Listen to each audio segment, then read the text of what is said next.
Hello, everyone, and welcome to this conversation that we're going to have about Sandy.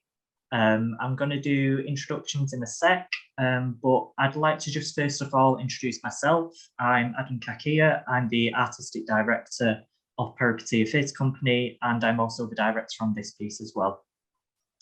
Peripateia Theatre Company really started in 2020 when we sort of agreed to make a connection between international work and local work within Manchester. We're a new writing theatre company, so new writing's always at the heart of what we do. Sandy's a new piece of work that Anna's very kindly written for us. And yeah, it's about merging of the international work with local work and see how we can produce that. First on a sort of smaller scale like we've done in Manchester, and now what we're doing with Sandy is taking it to a larger scale and taking it down to Brighton. First of all, let's introduce Anna. Anna is our writer. Gives a wave, Anna. Then we've got Juliet that is playing Sandy, and we have Hannah, which is playing her. Introductions done. Great. Let's start with a question for you then, Anna. Talk us a little bit about the process of why you chose to write Sandy. So that's a good question, actually. Sandy was born actually from a writing exercise in which I would find myself just thinking of objects or of non-living things and what their perspective of the word would be. So it would, I don't know, be, like a wall or a chair or a cup of coffee. And at some point I found myself writing about the experience of the world that a sex doll would have. And then suddenly that felt kind of striking as an idea. And from then on, I started thinking maybe this could be a good subject for a theatre piece. And what was the journey then, the process of having that initial idea of the writing exercise and developing it into sort of a full-length piece? Because Sandy's sort of an hour long. So what was the process like? So it was great. It was hard. It was challenging because I guess that what became like the longer process were to see how the story of this one character, this one woman who is also a sex doll, how could it resonate for humans and not just seem like a funny queer, like a funny, unusual sort of point of view.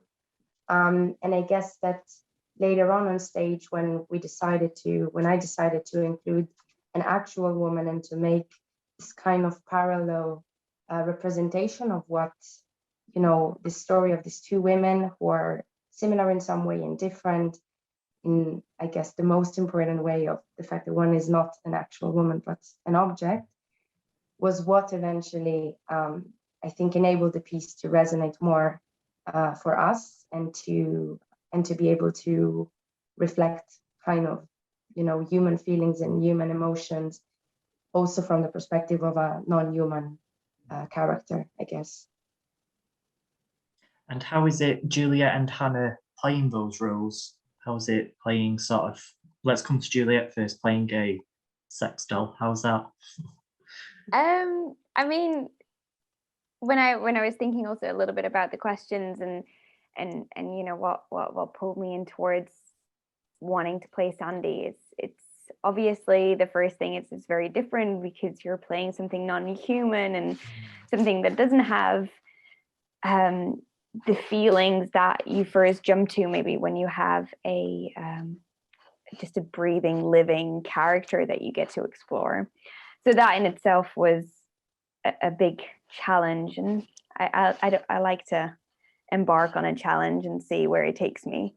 So I think, and getting to say I play a sex doll is pretty interesting. So I think there is, even just in that is already a whole kind of, okay, wait, where am I going to start? So yeah, it's been a cool process. And Hannah, how is it being sort of a humanistic character that's within the piece?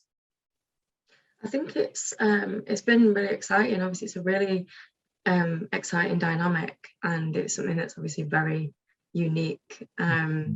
I think I've really enjoyed not just exploring my character and that role. I've enjoyed you know, working on the dynamic between her and Sandy, and I'm just really excited by any kind of work that explores women's stories and like the female psyche. And obviously there's so much going on under the surface, like for my character, that yeah, it's just been amazing to explore that. And yeah, like you can say a line in 150 different ways and you'll find something new each time. And yeah, like I said, like there's just so much going on for her, so it's been really, really fun to explore. And I think that's the buzzword of the whole piece. It is a unique piece because I've never come across a play that's been written about a sex doll that's sort of got these humanistic qualities towards them and has sort of gone on the journey of self-discovery almost. But there's no show which I can think that does something like that. Mind blown by how your brain works there, Anna, to create something like that. How was the process about finding the identification that we needed a woman in this place and we needed a sex doll within this place as well? Because there's no male characters within the piece, so the two dynamic, how was that?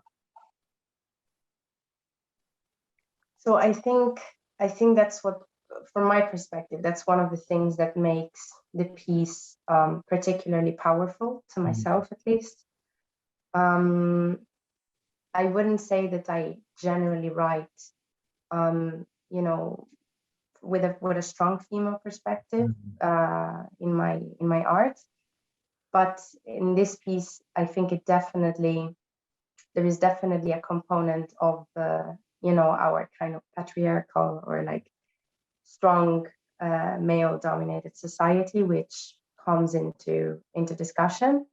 Firstly, with the fact that Sandy is a sex doll, and I'm pretty sure that if the world was made of only females, we wouldn't have sex dolls at all. So that's thing number one. And then in the other part, the character that Hannah plays, her, I think that her whole being and like her whole personality is very much affected by the way in which she is seen by her partner. And that's kind of, I think, the big trauma and the big issue that she's living with herself. And I think that in some way, the dynamic between these two characters, one who was made for men, but that doesn't really know or care about the male gaze in any way, and the other one who is basically living and breathing for this male partner and character who is not there, is what makes their relationship even more interesting, I think. And I do like the fact that it is very perceivable that there is a strong male presence within the piece, but without, let's say that I chose not to give it any physical space. Yeah. Yeah. I mean, I think especially when we move into, I don't know how you feel about it, but especially when we move into scenes like Fire and Together and Us, that real dynamic of having a male presence within the energy of the space, but not physically within the space, is a real interesting dynamic to play with. I don't know, Juliet and Hannah, if you feel the same about that. Well, absolutely. I think it also creates a freedom maybe with my part of that dynamic to really just show how, I'm going to say how it feels, because it's you know, it's not a she, and without there being that other layer of the distraction of trying to figure out what his perspective is, because we don't really get that, you know. I think in when there is a form of abuse that happens, and we see both sides, I think our brain automatically tries to figure out why the abuser does that, and how the person who's being abused is letting this happen to them. But because we don't get the male person in the scene, I think we can solely focus on it and on her to just be there on their journey, which I think is an exciting thing to kind of travel with through the play, because you kind of have to forget about why he is the way he is. Definitely. Hannah, any thoughts to add there? What was the question? having sort of the female dynamic together with the presence of the male within the space, but not physically there. How was that, exploring that aspect? Well, I think you always get the sense that that his dominance is felt and is quite overwhelming for her. So, you know, obviously, even though he's not physically present, it feels like every action that her takes is based on him and their relationship and the kind of power that he has over her. And I think there's a really interesting power dynamic that goes on that then influences the way her treats Sandy.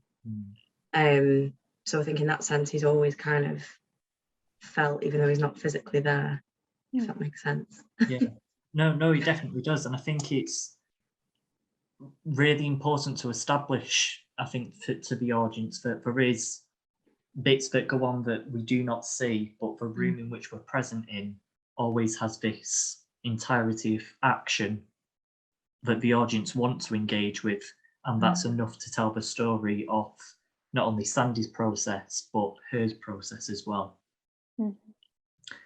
Anna, why did you choose not to give her a name? I guess it would have made her too, I don't know, maybe too personalized, too real. Not in the sense, I mean, sorry, that's kind of the opposite. I think it would have individualized the experience too much, because the mistake in what I said before is that what her is living is very, very much real, I think. And it's very much real for many more people than I think we can even imagine. Even if it doesn't have to get to that level, of course. We're displaying, I think, an extreme, situation and particularly dramatic position for her in a relationship. But I can definitely see more and more and more women living this type of relationship and not being able to even process it with themselves. So I think that giving her a name, I don't know, Megan, Megan was on the table. I mean, I did write a part actually initially. She did have a name, which was Megan. And but then I don't know, for some reason it just didn't feel right. It just felt like, as I said, too personal in some way. I guess then it becomes Megan's story instead of her story, which is, like you said, the story of so many. I mean, when I initially started sort of a process, I think we started working on the script, I think it was 2 months before rehearsals actually started. And I started my process of doing character biographies and stuff and thought, actually, no, that's the wrong process to go down to give her an identity in that sense. Let's just explore it when it's on its feet in rehearsals. Which actually leads me to the next question of how did we initially find rehearsals when we first did the show back in Manchester before now we're taking it to Brighton? If we can cast our minds back to September time, how was being in my rehearsal? I've got to remember that we've got to go back in the rehearsal room with you. Yes. So we've got to be careful. Tomorrow. Tread carefully, Julia. No, I thought it was exciting. Obviously, like we've said so many times, it is such a unique piece of theatre, and I felt that although it's kind of absurd in a way, but we managed to find these really tender moments in this really kind of absurd piece. I really enjoyed that. And obviously Juliet is such an open and generous like performer to work with. So I felt, you know, really comfortable in exploring really kind of uncomfortable themes with her, and obviously with you as director. I think it's important that we established like a safe space for us to, you know, explore difficult topics. And I think, you know, it brings, when you're thinking of these things and these, you know, you're thinking of trauma or like the objectification of women or like the male gaze, it can trigger like a lot of like uncomfortable emotions. And I think, you know, we were very lucky to have like a safe room to explore that in. So I really enjoyed that rehearsal process. Well, I don't agree. No, that was a joke. No, I agree with everything Hannah says. And I mean, to be honest, I went in with very little expectations. You know, I had neither worked with the both of you before. So I'd met Anna before, but that's kind of, all I had was like, okay, you know, I've got the piece, I kind of learned the lines, but I'm not a human. Which seems to be a theme of me of recent. Before this, I was playing a ghost. So I don't know, maybe I'm just not a very good human. But I think in the end, we found a way to make Sandy still relatable, which I think is very important. You know, you don't care about a character if you don't have any sense of humanity. So to give an object humanity is contradicting, but I think necessary. So it was like a big journey to just figure out how I was gonna tackle the language as well, and the use of words, and how this person moves and acts towards her. And that's in a sense why I'm excited to come back tomorrow, because I think always when you come around to it a second or a third or a fourth time around, completely different things will become clear and will make itself apparent. And that's all even better, I think, than a first time around, because the first time you're also rushing to just put something on its feet, where I kind of know we've got something, it's there, what else can we find? And that's quite exciting, I think. And I think the difference between what we're doing this time around from what other theatre companies are doing is we've taken on board the audience's feedback from when we performed it in Manchester, and we've sort of reimagined elements of the show, and we've redone bits of the show to take it to Brighton, to take this brand new show down. So it's not more of a revival, it's a reimagined piece of theatre. Which leads me, Anna, to the question of how was the redrafting process for you, in terms of taking some scenes out, adding some bits? How was that? I think it was great to have the opportunity to do that. As in, Manchester was a great platform to understand both from the audience reaction and the comments and everything, but also from seeing the piece for the first time live, and like being able to breathe it and leave it as an audience member. I think it was great to see in reality what could be improved and what could be made more powerful, and then to explore how to do it, and also the possibility of taking part in the Brighton Fringe now was a great occasion to work towards like a good place to see how these changes will affect the piece. Yeah, and I'm really excited for the new movement and new sound pieces that we've got within the piece.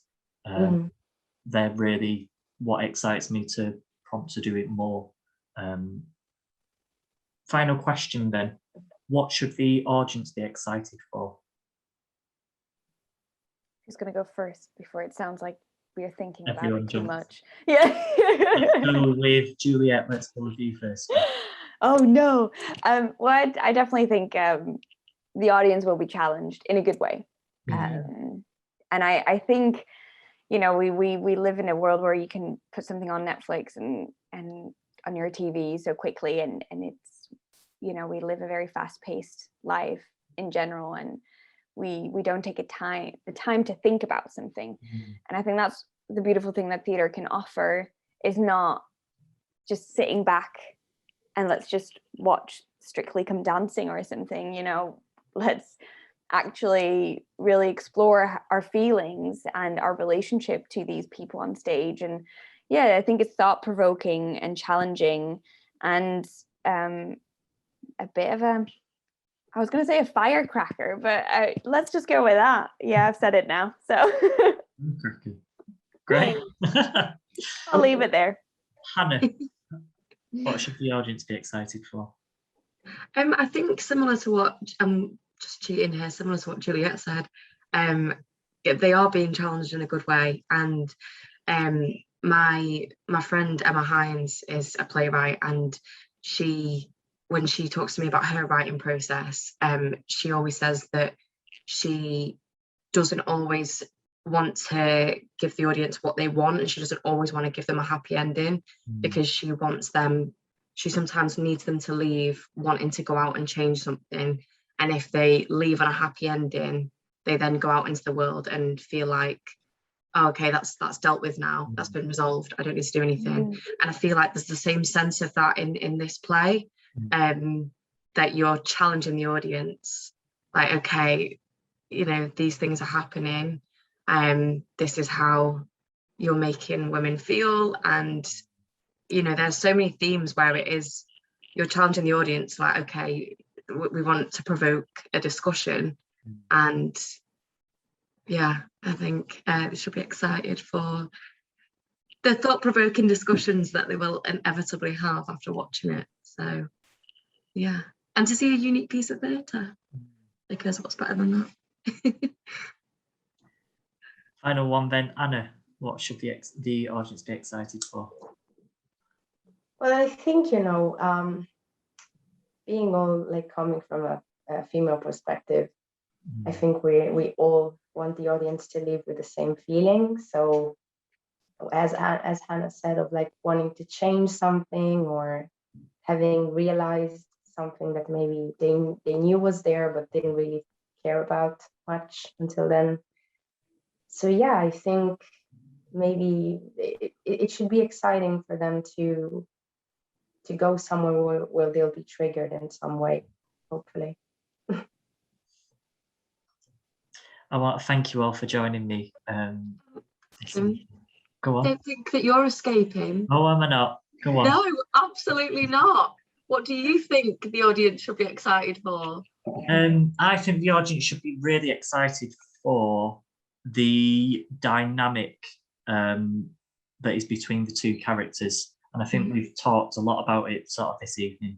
But the dynamic is a real strong dynamic that they both have within each other. So just having a two-hander, which is so powerful and intense, I don't think has been seen in a lot of theatre shows before. So just having that two-hander and going on the journey with these characters is what the audience should be excited for. And whilst I've got you, Go on. What made you want to bring Sandy back? I wanted the company, if I put my artistic director hat on at the minute, I wanted the company to start expanding the work and the audience which we engage with. So we've had two, Sandy being one of them, and then Maybe It's Life being two really successful shows that we've done in Manchester. And a little bit of a spoiler for all those audience members that are still with us. We're doing two new shows as well within Manchester this summertime, hopefully, fingers crossed, if we get all the funding and stuff.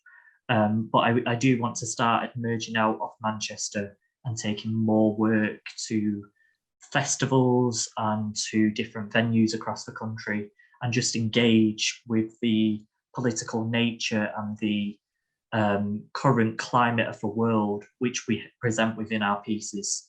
And obviously Sandy does that in a real unique way of this. Obviously, Anna, you've done all the research on it, but this subject matter of all these people that are buying sex dolls and the sex dolls are becoming more humanistic, more realistic. What does that mean for the female in which it's presented on? All that questions is answered within Sandy, and it obviously leaves the audience wanting more and thinking and engaging with. Not more sex dolls, though. No. More dynamics about that, more questions about that sort of industry that goes on, is what I mean by wanting more, not more sex dolls. I think we have enough sex dolls within the world. We don't need any more. I hope that answers the question. I know I've gone on a bit of a tangent. No.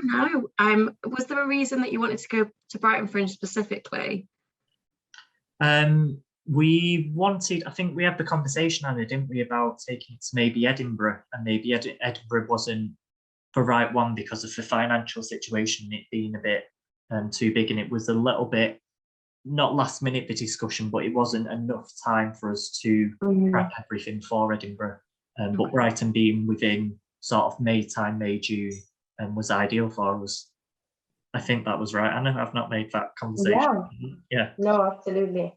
I think we both agree on Sandy like being maybe at its first few productions, hopefully. Yeah. And I think every new city, every new audience will bring different perspectives to it. And we'll see how the piece, what it'll become at the very end.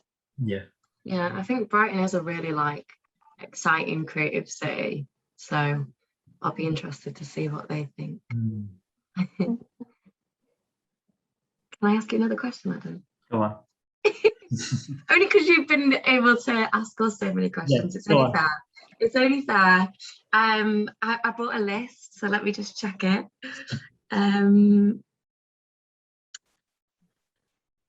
Okay, so obviously a lot of writers, I don't know if you've experienced this, Anna, but you're often told to think about during your writing process, why does this story need to be told now? So I guess this could be a question for Anna as well. But Adam, for you as a director, why do you think this story should be told now? But Anna, you can also answer that question if you want. Do you want me to go first, Anna, or you? Oh, go for it. Okay.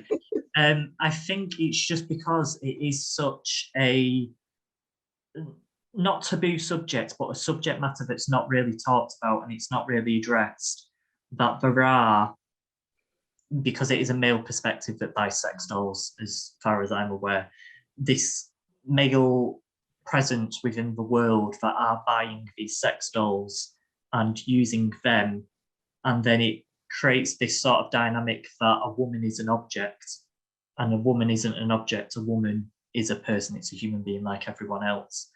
And it's really poignant, I think, at the minute, which is really sad in a sense as well, that in America we've got all the people protesting about the rights for abortions and all that subject matter, and how that's a attack on a woman's rights. It's the same sense of what Sandy is. It's the men buying these sex dolls is an attack on a woman, because then it becomes a woman being objectified. And in my personal opinion, I don't think that's the right course of nature to go down towards. So I think that's why it's a real present story at the minute, that a woman has rights. They've always had rights. Well, they've not always had rights, but they've always had rights, and it's not been seen by the people in power. And we need to discuss those rights and what we can do to make this industry, maybe not ban it, but maybe make this industry of sex dolls more communication, more openness to response and criticism and all that sort of factors. I don't know, Anna, if I've totally gone what you was going to say. Or no, I wouldn't have said it like I would have said it pretty much the same way. I mean, it's talking about something affecting women and people now. It has been affecting women and people for a long time before now, and it'll keep unfortunately. I don't believe Sandy will just change the world in a second. So probably it'll keep affecting relationships and women for a while after. So I think the moment in which we realize this could be told, I just thought it should be told as soon as possible. But we always live in hope, don't we, that if an audience member comes to watch the show, that at least it's going to change their perspective on what the world and society will be like. Hopefully. Yeah. That's what we can hope for. Yeah. Otherwise, we've not done our job. Fab, is that all your questions? And I'm no longer on the hot seat, am I? No, sorry, you're not in the hot seat anymore. You've escaped it. Finally then, for those viewers that have stayed with us, I just want to thank you coming on this informal discussion that we've had about Sandy. The tickets to the show will be somewhere within this video, whether it be in the description or at the end of the video, I don't know, but it will be somewhere. And thank you, Anna, Hannah and Juliet, for joining me for this discussion. And please come and watch Sandy. Fire ticket. Yes.